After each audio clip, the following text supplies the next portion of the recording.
அனைவருக்கும் வணக்கம். Welcome to sugar academy. இன்னைக்கு நம்ம என்ன பார்க்க போறோம்னா highways engineering exam point of வியூல முக்கியமான பாயிண்ட்ஸ் மட்டும்தான் இன்னைக்கு பார்க்க போறோம். அதுல முதல்ல பார்க்க போறது என்னன்னா, இப்போ ஹைவேஸ் இன்ஜினியரிங்கோட ஆர்கனைசேஷனும் அதோட எஸ்டாப்ளிஷ்மெண்ட் இயரும் பார்க்க போறோம். அதாவது சென்ட்ரல் பப்ளிக் ஒர்க்ஸ் டிபார்ட்மெண்ட்ன்ற சிபிடபிள்யூடி வந்து நமக்கு எப்போ ஆரம்பிச்சாங்கன்னா 1854ல ஸ்டார்ட் பண்ணாங்க. அதே மாதிரி பிடபிள்யூடி பார்த்தீங்கன்னா 1854. ஜெயகர் கமிட்டி பார்த்தோம்னா நவம்பர் 1927. அதே மாதிரி சென்ட்ரல் ரோட் ஃபண்ட் அப்படின்னு சொல்ற சிஆர்எஃப் வந்து பார்த்தோன்னா மார்ச் 1, 1929ல வந்து ஃபார்ம் பண்ணாங்க. அதே மாதிரி சென்ட்ரல் ரோடு ஆர்கனைசேஷன் 1930. ஐஆர்சின்னு சொல்ற இந்தியன் ரோட் காங்கிரஸ் பார்த்தீங்கன்னா 1934. மோட்டார் வெஹிக்கிள் ஆக்ட் எப்போ போட்டாங்கன்னா ஃபர்ஸ்ட் எப்போ போட்டாங்கன்னா 1939ல போட்டிருக்காங்க. அடுத்து வந்து எப்போ ரிவைஸ் பண்ணியிருக்காங்கன்னா 1988ல.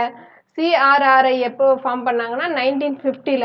நேஷனல் ஹைவேஸ் ஆக்ட் பார்த்தோன்னா 1956ல ஃபார்ம் பண்ணியிருக்காங்க. அதே மாதிரி பார்டர் ரோடு ஆர்கனைசேஷன்ற பிஆர்ஓ எப்போ ஃபார்ம் பண்ணியிருக்காங்கன்னா 1960ல வந்து நமக்கு ஃபார்ம் பண்ணியிருக்காங்க. ஹைவே ரிசர்ச் போர்டு வந்து பார்த்தோன்னா 1973ல பண்ணியிருக்காங்க. நஹாய் அப்படின்னு சொல்கிற national highway authority of India வந்து 1988ல ஃபார்ம் பண்ணியிருக்காங்க. அதே மாதிரி பார்த்தோன்னா நேஷனல் காரிடர்ஸ் அப்படின்னு பார்த்தோன்னா நார்த் சைடு வந்து பார்த்தோன்னா ஸ்ரீநகரும், ஈஸ்ட் வந்து சில்சாரும், சவுத்தில் வந்து கன்னியாகுமரியும், வெஸ்ட்டில் வந்து போர்பந்தரும். இதோட டோட்டல் லென்த் வந்து பார்த்தோன்னா 7300 கிலோமீட்டர். அதில் நார்த் டு சவுத் அப்படின்றப்ப 4000 கிலோமீட்டர், ஈஸ்ட் வெஸ்ட் 3300 கிலோமீட்டர் வந்து லென்த் இருக்குது. அதே மாதிரி கோல்டன் குவாட்ரிலேட்டரல் பிளான் அப்படின்னு சொல்லிட்டு அதை லான்ச் பண்ணது யாருன்னா அட்டல் பிகாரி வாஜ்பாய். அவர் தான் வந்து அந்த பிளானை வந்து லான்ச் பண்ணியிருக்காரு. அந்த பிளான் எப்படின்னா Delhi to Kolkata, Kolkata to Chennai, Chennai to Mumbai, Mumbai to Delhi, இந்த மாதிரி 4 கார்னரையும் ஜாயின் பண்ணுற மாதிரி ஒரு பிளான் தான் வந்து கோல்டன் குவாட்ரிலேட்டர் பிளான் அப்படின்னு சொல்கிறோம். அதில் பார்த்தோன்னா சென்னை டு கொல்கத்தா வந்து நேஷனல் ஹைவே நம்பர் பார்த்தோன்னா 5. டெல்லி டு கொல்கத்தா பார்த்தோன்னா நேஷனல் ஹைவே வந்து 2.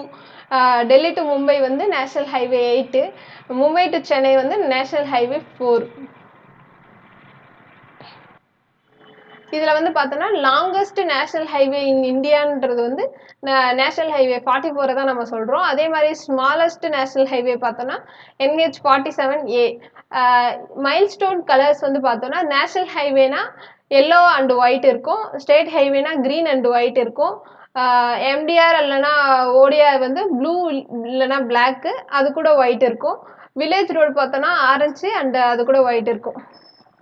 இப்போ ஹைவேஸோட டெவலப்மெண்ட் சீக்வன்ஸ் பார்த்தோன்னா ஃபஸ்ட்டு ஸ்டார்ட் பண்ணது வந்து ரோமன் ரோடு, அதுக்கப்புறம் ட்ரஸ்கியூட் construction, மெட்காஸ் construction, Telford construction, macadam construction, அதுக்கப்புறம் வாட்டர் பவுண்ட் மெக்கடம். அது இப்போ பார்த்தோன்னா பிட்டுமினஸ் மெக்கடம் தான் நம்ம பயன்படுத்திகிட்டு இருக்கோம்.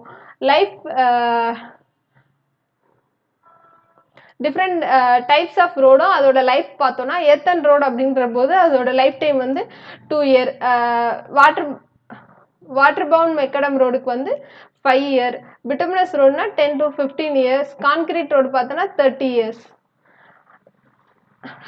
இப்போ வந்து ஹைவேவோட டெவலப்மெண்ட்டும் அதோட பிளானிங்கும் தான் நம்ம பார்க்க போகிறோம். இப்போ வந்து ஸ்பெசிஃபிகேஷன் பார்த்தோன்னா ஃபஸ்ட்டு 20 இயர் பிளானில் வந்து என்ன பண்ணியிருப்பாங்க, செகண்ட் 20 இயர் பிளானில் வந்து ஹைவே டெவலப்மெண்ட்காக என்ன பண்ணியிருக்காங்க, தேர்டு 20 இயர் பிளானுக்காக ஹைவேக்கு என்ன பண்ணியிருக்காங்கன்னு தான் பார்க்க போகிறோம். இதில் வந்து ஃபஸ்ட்டு 20 இயர் பிளானில் வந்து பார்த்தோன்னா அந்த பிளானோட நேமே வந்து நாக்பூர் ரோட் பிளான். அதோட டியூரேஷன் பார்த்தீங்கன்னா 1943லேருந்து 1963. இதெல்லாம் பார்த்து வச்சுக்கோங்க, எக்ஸாமுக்கு வந்து இதெல்லாம் இப்போல்லாம் கேட்குறாங்க. டியூரேஷன் வந்து நாக்பூர் ரோடு பிளானுக்கு வந்து 1943லேருந்து 1963. அதோட டார்கெட் டென்சிட்டி அப்படின்னு பார்க்கும்போது அதாவது 16 கிலோமீட்டர் பெர் 100 கிலோமீட்டர் ஸ்கொயருக்கு 16 கிலோமீட்டர். அதோட ரோட் பேட்டர்ன் வந்து பார்த்தீங்கன்னா எப்படி இருக்கணும், ஸ்டார் அண்டு கிரிடு, இதெல்லாம் வந்து ரொம்ப முக்கியம். அதில் வந்து எக்ஸ்பிரஸ்வேக்கான ப்ரொவிஷன் இருக்கா அப்படின்னு கேட்டால் இல்லை, அதில் கொடுக்கல. ரோட் அதை ஃபஸ்ட்டு 20 இயர் பிளானில் வந்து ரோடு கிளாசிஃபிகேஷன் எப்படி பண்ணாங்கன்னா national highway, state highway, MDR, ODR, VR அப்படின்னு சொல்லி கிளாஸிஃபை பண்ணியிருப்பாங்க. அதே மாதிரி செகண்ட் 20 இயர் பிளானுக்கு வந்து பார்த்தோன்னா அந்த பிளானோட நேம் வந்து பார்த்தோன்னா பாம்பே பிளான் அப்படின்னு சொல்கிறோம். அதோட டியூரேஷன் பார்த்தீங்கன்னா 1961லேருந்து 1981. அதோட டார்கெட் டென்சிட்டி பார்த்தோன்னா இப்போ 100 கிலோமீட்டர் ஸ்கொயருக்கு வந்து 32 கிலோமீட்டர் வந்து அதோட டார்கெட்டாக இருந்துச்சு. எதோடதுன்னா 20 இயர் பிளான், செகண்ட் 20 இயர் பிளானோடது. அதில் வந்து ரோட் பேட்டர்ன் எதுவும் கொடுக்கல. ப்ரொவிஷன் வந்து எக்ஸ்பிரஸ் வேக்கு கொடுத்துருந்தாங்க 16,000 கிலோமீட்டர். இதில் வந்து ரோட் கிளாசிஃபிகேஷன் வந்து இதே தான், இது கூட எக்ஸ்பிரஸ் வேவும் ஆட் பண்ணியிருந்தாங்க. தேர்டு 20 இயர் பிளான் வந்து இப்போ பார்க்க போகிறோம். அந்த பிளானோட நேம் வந்து என்னென்னா லக்னோ ரோட் பிளான். அதோட டியூரேஷன் பார்த்தீங்கன்னா 1981லேருந்து 2001. இது வந்து பார்த்தோன்னா இதோட டார்கெட் என்னென்னா 82, அதாவது 100 கிலோமீட்டர் ஸ்கொயர் ஃபீட்டுக்கு 100 கிலோமீட்டர் ஸ்கொயருக்கு 82 கிலோமீட்டர் வந்து அதோட டார்கெட்டாக இருந்துச்சு. இதோட ரோட் பேட்டர்ன் பார்த்தீங்கன்னா square and grid. Provision of expressway பார்த்தோன்னா 3200 கிலோமீட்ரு. இது ரோடு எப்படி கிளாஸிஃபை பண்ணாங்கன்னா, அதாவது தேர்டு 20 இயர் பிளானில் ரோடு கிளாஸிஃபிகேஷன் எப்படி இருந்துச்சுன்னா, ப்ரைமரியாக வந்து நேஷ்னல் ஹைவேஸும் எக்ஸ்பிரஸ் வேவும் கொண்டு வந்துட்டாங்க. செகண்டரியாக வந்து state highway, major district road கொண்டு வந்துட்டாங்க. டெர்ஷியரியாக ஓடிஆரையும் வில்லேஜ் ரோடையும் கொண்டு வந்துட்டாங்க. இதில் வந்து பார்த்தோன்னா சண்டிகர் சிட்டிக்கு வந்து ரெக்டாங்குலர் ஒரு பிளாக் ரோடு பேட்டர்ன் வந்து யூஸ் பண்ணியிருப்பாங்க. அதே மாதிரி நியூ டெல்லியில் வந்து ஸ்டார் இல்லைன்னா ரேடியஸ் சர்க்குலர் ரோடு பேட்டர்ன் வந்து யூஸ் பண்ணியிருக்காங்க. இப்போ வந்து கிளாசிஃபிகேஷன் ஆஃப் ரோடு பார்க்க போகிறோம். ஒன்று வந்து அஸ்பர் டிராஃபிக்கை வச்சு பார்க்க போகிறோம், இன்னொன்று வந்து அஸ்பர் லோடு வச்சு பார்க்க போகிறோம். டிராஃபிக் வந்து பார்த்தோன்னா எக்ஸ்ட்ரா ஹெவி டிராஃபிக்ன்றது வந்து எப்படி சொல்கிறாங்கன்னா, அதாவது 600 வெஹிக்கிளுக்கு மேலே ஒரு நாளைக்கு 600 வெஹிக்கிளுக்கு மேலே இருந்துச்சுன்னா அது வந்து எக்ஸ்ட்ரா ஹெவி டிராஃபிக் அப்படின்னு சொல்கிறோம்.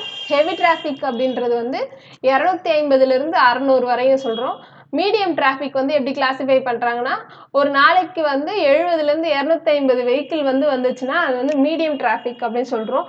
லைட் டிராஃபிக் எப்படி கிளாஸிஃபை பண்ணுறோன்னா, 1லேருந்து 70 வெஹிக்கிள் வந்து ஒரு நாளைக்கு வந்துச்சுன்னா அது வந்து லைட் டிராஃபிக்னு சொல்கிறோம். அதே மாதிரி லோடு வச்சு எப்படி கிளாஸிஃபை பண்ணுறோன்னா, அதே மாதிரி எக்ஸ்ட்ரா ஹெவி ரோடு வந்து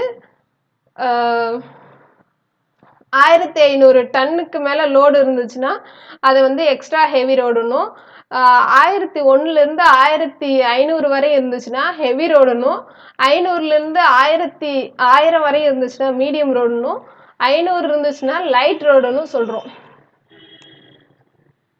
அதாவது ஒரு ஃபார்மேஷன் ரோடை வந்து வித்து வந்து நம்ம எப்படி கிளாஸிஃபை பண்ணுறோன்னா, கேரியேஜ் வே ப்ளஸ் மீடியனோட வித்து ப்ளஸ் ஷோல்டர் வித்து சேர்த்தா தான் width of the formation roadway கிடைக்கும்.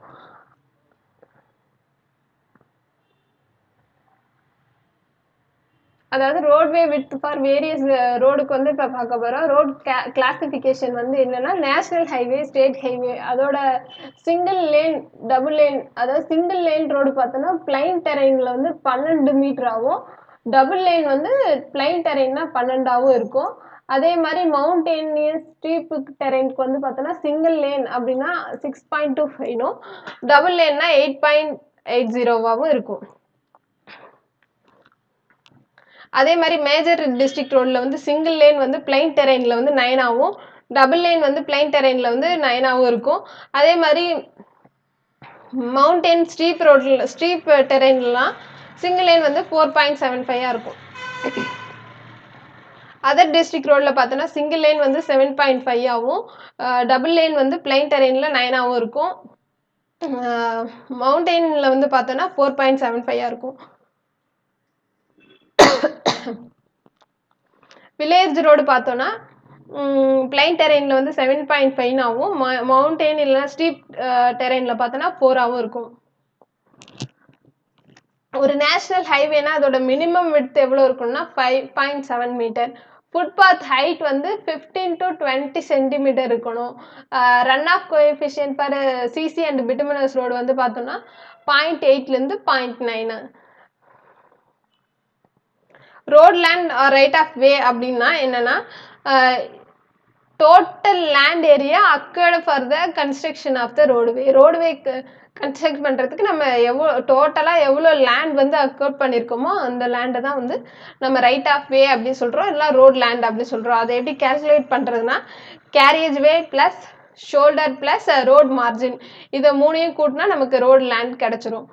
Recommended land width for different classes of roads பார்த்தோன்னா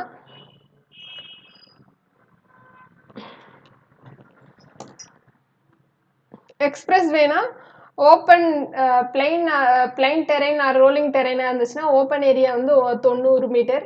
அதே மாதிரி மவுண்டேனியஸ் ஆர் ஸ்டீப்பில் வந்து ஓப்பன் ஏரியா வந்து 60 மீட்டர். அது நேஷ்னல் ஹைவே ஸ்டேட் ஹைவே பார்த்தோன்னா ஓப்பன் ஏரியா வந்து 45, பில்டப் ஏரியா வந்து 30. அதே மாதிரி மவுண்டெயின் ஸ்டீப் டெரெயினில் பார்த்தோன்னா நேஷ்னல் ஹைவே ஸ்டேட் ஹைவே வந்து 24 வந்து ஓப்பன் ஏரியா, பில்டப் ஏரியா வந்து 20. எம்டிஆரில் வந்து பிளைன் டெரெயினில் பார்த்தோன்னா ஓப்பன் ஏரியா வந்து 25, பில்டப் ஏரியா வந்து 20. அதே மாதிரி எம்டிஆரில் வந்து மவுண்டெயின் இல்லைனா ஸ்ட்ரீட் டெரெயினில் பார்த்தோன்னா 18 இல்லைனா 18 ஓப்பன் ஏரியா, பில்டப் ஏரியா வந்து 15. ஓடிஆரில் பார்த்தோன்னா ஓப்பன் ஏரியா வந்து 15, பில்டப் ஏரியாவும் 15 தான், அதாவது பிளைன் டெரெயினில். மவுண்டெயின் ஸ்ட்ரீட்டில் வந்து ஓடிஆர் பார்த்தோன்னா ஓப்பன் ஏரியா வந்து 15, பில்டப் ஏரியா வந்து 12. வில்லேஜ் ரோடில் பார்த்தோன்னா பிளைன் இல்லைனா ரோலிங் டெரெயினில் பார்த்தோன்னா ஓப்பன் ஏரியா வந்து 12, பில்டப் ஏரியா வந்து 10. மவுண்டெயின் இல்லை ஸ்ட்ரீட் டெரெயினில் வில்லேஜ் ரோடு பார்த்தோன்னா ஓப்பன் ஏரியா வந்து 9 மீட்டர், பில்டப் ஏரியாவும் 9 மீட்டர் தான். இப்போ இந்த டெரெயின் வந்து இப்போ பிளைன்னு ரோலிங்கு மவுண்டெயின் ஸ்ட்ரீட்லாம் சொல்கிறோம், அதை எப்படி நம்ம கிளாஸிஃபை பண்ணுறோம் அப்படின்னா ஸ்லோப்பை வச்சு தான் வந்து நம்ம வந்து ஒரு கண்ட்ரியோட டெரெயினை வந்து கிளாஸிஃபை பண்ணுறோம். அதில் வந்து பார்த்தோன்னா கிராஸ் ஸ்லோப் வந்து 0 to 10% இருந்ததுன்னா அதை வந்து பிளைன் டெரெயினும், 10 to 25% இருந்துச்சுன்னா அது ரோலிங் டெரெயினும், 25 to 60% இருந்துச்சுன்னா அது மவுண்டெயினியஸ்னு சொல்கிறோம். 60 விட அதிகமாக இருந்துச்சுன்னா அதை வந்து ஸ்டீப் டெரெயின் அப்படின்னு சொல்கிறோம். நெக்ஸ்ட் பார்க்கும்போது டைப்ஸ் ஆஃப் கேம்பர் அப்படின்னு பார்க்குறோம். ஸ்ட்ரைட் லைன் கேம்பர் அப்படின்னு சொல்கிறது என்னென்னா, இதை வந்து எதுக்கு யூஸ் பண்ணுறோம், இம்பர்வியஸ் பேமெண்ட் லைக் சிசி பேமெண்ட்க்கு வந்து நம்ம ஸ்ட்ரைட் லைன் கேம்பர் வந்து யூஸ் பண்ணுறோம். இதில் வந்து ஹைட் ஆஃப் கேம்பரை வந்து எப்படி கேல்குலேட் பண்ணுறது அப்படின்னு பார்த்தா இந்த ஃபார்முலா வச்சு தான் கேல்குலேட் பண்ணுறோம். y = b/2n அப்படின்னு சொல்லிட்டு. நெக்ஸ்ட் வந்து பேரபோலிக் கேம்பர். இது வந்து எதுக்கு யூஸ் பண்ணுறோம் அப்படின்னா பிட்டுமினஸ் பேமெண்ட்டுக்கெலாம் வந்து பேரபோலிக் கேம்பர். இதோட ஹைட்டை வந்து நம்ம எப்படி கால்குலேட் பண்ணுறோன்னா y = 2x² n × b அந்த ஃபார்முலா வச்சு தான் பேரபோலிக் கேம்பரோட ஹைட்டை வந்து நம்ம கால்குலேட் பண்ணுறோம். கம்பைன்டு கேம்பர்னு ஒன்று இருக்குது. அது என்னென்னா இந்த ஸ்ட்ரைட்டையும் பேரபோலிக்கையும் சேர்ந்து இருக்க மாதிரியான கேம்பர் வந்து நம்ம வந்து கம்பைன்டு கேம்பர் அப்படின்னு சொல்கிறோம். இந்த கேம்பர் வந்து ஒவ்வொரு டைப் ஆஃப் ரோடுக்கும் டிஃபர் ஆகும். அது எப்படின்னு பார்க்குறோன்னா இப்போ பிட்டுமினஸ் சிமெண்ட் கான்கிரீட் சர்ஃபேஸ்னா ரெயின்ஃபால் ரேஞ்சை வச்சு அதை நம்ம கிளாஸிஃபை பண்ணுறோம். ஹெவி லைட்டுன்னு பிரிச்சுக்கிறோம் ரெயின்ஃபால் ரேஞ்சை. பிட்டுமினஸ் சிமெண்ட் கான்கிரீட் சர்ஃபேஸாக இருந்துச்சுன்னா 1 in 50, அதாவது 2%. லைட்டாக இருந்துச்சுன்னா 1 in 60, 1.7%. தின் பிட்டுமினஸ் சர்ஃபேஸ் இருந்துச்சுன்னா ஹெவி ரெயின்ஃபாலாக இருந்துச்சுன்னா 1 in 40, அதாவது 2.5%. லைட் ரெயின்ஃபாலாக இருந்துச்சுன்னா 1 in 50, 2%. அதே வந்து WBMல ஹெவி ரெயின்ஃபாலாக இருந்துச்சுன்னா 1 in 33, அதாவது 3%. லைட்டாக இருந்துச்சுன்னா 1 in 40, 2.5%. இதே ரோட் சர்ஃபேஸ் வந்து மெட்டல்னா கிரேவலாக இருந்துச்சுன்னா ஹெவி ரெயின்ஃபாலாக இருந்துச்சுன்னா கேம்பர் வந்து 1 in 33 ஸ்லோப்பில் வைப்போம், அதாவது 3%. லைட் ரெயின்ஃபாலாக இருந்துச்சுன்னா 1 in 40, 2.5%. அதே எர்த்தன் சர்ஃபேஸ் அப்படின்ற பட்சத்தில் நம்ம கேம்பர் வந்து ஹெவி ரெயின்ஃபால் இருக்க இடத்துல 1 in 25, அதாவது 4% வைப்போம் ஸ்லோப்பு. அதே லைட் ரெயின்ஃபால்னா 1 in 33, 3% வைப்போம். Next width of carriageway or pavement recommended for IRC. IRC வந்து எவ்வளோ கேரியேஜ் வேக்கு எவ்வளோ விட்த் வந்து ரெக்கமெண்ட் பண்ணுதுன்னா டைப்ஸ் ஆஃப் ரோடு வச்சு தான் இதையும் கிளாஸிஃபை பண்ணுறாங்க. சிங்கிள் லேன் அப்படிங்கும்போது வித் ஆஃப் கேரியேஜ் வே அப்படிங்கும்போது 3.75 மீட்டர் வந்து ரெக்கமெண்ட் பண்ணுது. இல்லை 2 லேன் வித்தவுட் ரேஸ்டு கர்வ்ஸ்னா 7 மீட்டரும், 2 லேன் வித் ரேஸ்டு கர்வ்ஸ் வந்து 7.5 மீட்டரும், intermediate carriageway except and important road தவிர மீதி இன்டர்மீடியட் கேரியேஜ் வேக்கு 5.5 மீட்டர் வந்து ரெக்கமெண்ட் பண்ணுது. மல்டி லேன் அப்படிங்கும்போது பெர் லேனுக்கு 3.5 மீட்டர் வந்து ஐஆர்சி வந்து ரெக்கமெண்ட் பண்ணுறது. நெக்ஸ்ட் வந்து டைப்ஸ் ஆஃப் கர்வும் அதோட ஹைட்டும் தான் நம்ம பார்க்க போகிறோம். இதில் வந்து 3 டைப்பாக பிரிக்கிறாங்க. ஒன்று வந்து லோ கர்வு, இன்னொன்று வந்து செமி பேரியர் டைப் கர்வு, இன்னொன்று வந்து பேரியர் டைப் கர்வ் அப்படி சொல்லி. அதாவது லோ கர்வ் வந்து என்ன மவுண்டேபிள் டைப் கர்வும் சொல்லலாம். அதோட ஹைட் வந்து பார்த்தோன்னா 100 mm இருந்துச்சுன்னா லோ கர்வ்னு சொல்கிறோம். செமி பேரியர் டைப் கர்வ் வந்து பார்த்தோன்னா 150 mm, பேரியர் டைப் கர்வ் வந்து 200 mm.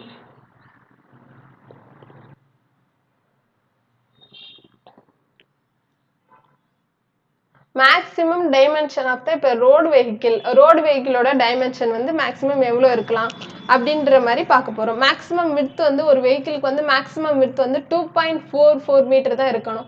மேக்ஸிமம் ஹைட் பார்த்தோன்னா சிங்கிள் டெக்கர் வெஹிக்கிள்னா 3.8 மீட்டரும், டபுள் டெக்கர் வெஹிக்கிள்னா 4.75 மீட்டரும் இருக்கலாம்.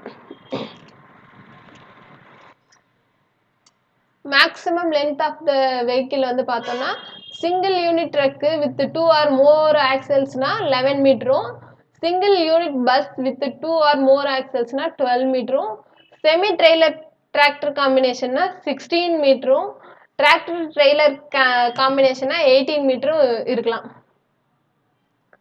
இதில் வந்து லேட்ரல் ஃப்ரிக்ஷன் கோஎஃபிஷியன்ட் எவ்வளோன்னா 0.15, longitudinal friction coefficient வந்து பார்த்தோம்னா 0.35 to 0.4. ஸ்கிட் அப்படிங்கிறது வந்து ஸ்கிட்ல வந்து லாங்கிடியூடினல் டிஸ்டன்ஸ் வந்து சர்க்கம்ஃபரன்ஸ் டிஸ்டன்ஸை விட அதிகமாக இருக்கும். ஸ்கிட் ரெசிஸ்டன்ஸ் வந்து எப்படி கால்குலேட் பண்ணணும்னா V²/2GF அப்படின்ற ஃபார்முலா வச்சு நம்ம கால்குலேட் பண்ணிக்கலாம். ஸ்லிப்புங்கிறது வந்து பார்த்தோன்னா லாங்கிடியூடினல் டிஸ்டன்ஸை விட சர்க்கம்ஃபரன்ஸ் டிஸ்டன்ஸ் அதிகமாக இருந்துச்சுன்னா அதனால வந்து ஸ்லிப் ஆகும், ஸ்லிப்புன்னு சொல்கிறோம். அன்ஈவனஸ் இண்டெக்ஸ் வந்து பார்த்தோன்னா it is a measure cumulative undulations of surface. Undulations measure பண்ணுறதுக்கு தான் ஈவன்னஸ் இண்டெக்ஸ் வந்து யூஸ் பண்ணுறோம். அதாவது unevenness index equal to total vertical undulation by length of road. இதை வச்சு கால்குலேட் பண்ணிக்கலாம். ஆர்ஐ வந்து ரஃப்னஸ் இண்டெக்ஸ் வந்து பார்த்தோன்னா 630 × IRI 1.12 இந்த ஃபார்முலா வச்சு கால்குலேட் பண்ணிக்கலாம்.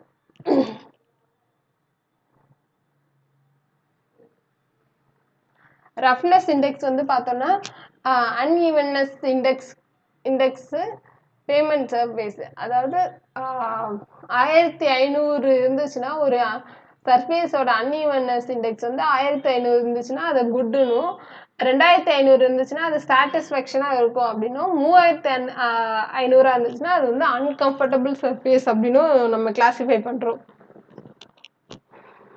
இந்த அன்ஈவனஸ் எப்படி பேமெண்ட் சர்ஃபேஸ் வந்து எப்படி மெஷர் பண்ணுறோன்னா ஒரு பம்ப் இண்டிகேட்டர் அதை வச்சு தான் மெஷர் பண்ணுறோம் இன் டேர்ம்ஸ் ஆஃப் அன்ஈவன்னஸ் அப்படின்னு சொல்லி. நெக்ஸ்ட் வந்து பார்க்க போகிறோன்னா எஸ்எஸ்டினா ஸ்டாப்பிங் சைட் டிஸ்டன்ஸ். அதாவது எஸ்எஸ்டினா ஸ்டாப்பிங் சைட் டிஸ்டன்ஸ்ன்னு சொல்கிறோம். எஸ்எஸ்டி எப்படி கேல்குலேட் பண்ணுறோம்னா lag distance plus braking distance ரெண்டும் சேர்த்தா எஸ்எஸ்டி நமக்கே கிடச்சிரும். லேக் டிஸ்டன்ஸ் வந்து எப்படி கேல்குலேட் பண்ணுறோன்னா 0.278 × VT வெலாசிட்டியும் டைமையும் போட்டு நம்ம வந்து லேக் டிஸ்டன்ஸ் மெஷர் பண்ணிடலாம். இந்த பிரேக்கிங் டிஸ்டன்ஸ் எப்படி மெஷர் பண்ணுறோன்னா v² / 254 இன்ட்டு எஃப், இந்த எஃப் தான் இந்த longitudinal friction coefficient into ±s% வச்சு கால்குலேட் பண்ணுறோம். அதாவது எஸ்எஸ்டின்றது வந்து இந்த லேக் டிஸ்டன்ஸு ப்ளஸ்ஸு இந்த பிரேக்கிங் டிஸ்டன்ஸ்.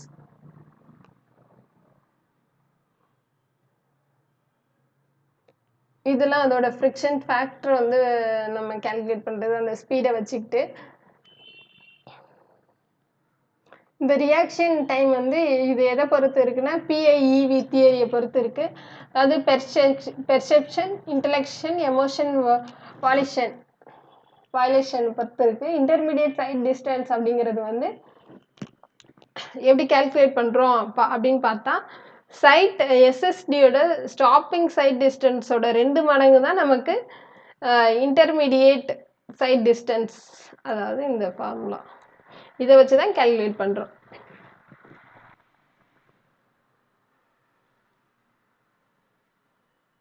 அடுத்து நெக்ஸ்ட் பார்க்க போகிறது overtaking sight distance for one way traffic வந்து ஓஎஸ்டி வந்து D1 + D2 நோ வெஹிக்கிள். அதாவது ஒன்-வேனா எது ஆப்போசிட் டைரக்ஷனில் வெஹிக்கிள் வராது.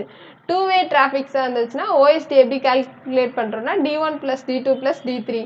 அதாவது இந்த D1ங்கிறது வந்து 0.278 VV × T ப்ளஸ் இந்த D2ங்கிறது வந்து 0.278 VV × T. கேபிட்டல் Tங்கிறது overtaking reaction time plus D3 0.278 VD × T, where VBன்றது வந்து ஸ்பீட் ஆஃப் ஓவர்டேக்கன் வெஹிக்கிள், VDன்றது வந்து ஸ்பீட் ஆஃப் ஓவர்டேக்கிங் வெஹிக்கிள், Tங்கிறது வந்து overtaking reaction time.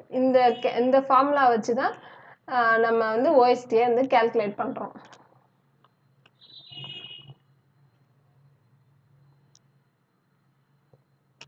Reaction time and height for sight distance வந்து பார்த்தோன்னா அதாவது ஸ்லோப் எஸ்எஸ்டியில் பார்த்தோன்னா ரியாக்ஷன் டைம் வந்து 2.5 செகண்ட்ஸு. ஹைட் வந்து பார்த்தோன்னா டிரைவர்ஸ் ஐ லெவல் வந்து பார்த்தோன்னா 1.2 மீட்டரும் ஆப்ஜெக்டோடது வந்து பார்த்தோன்னா 0.15 இருக்கும்.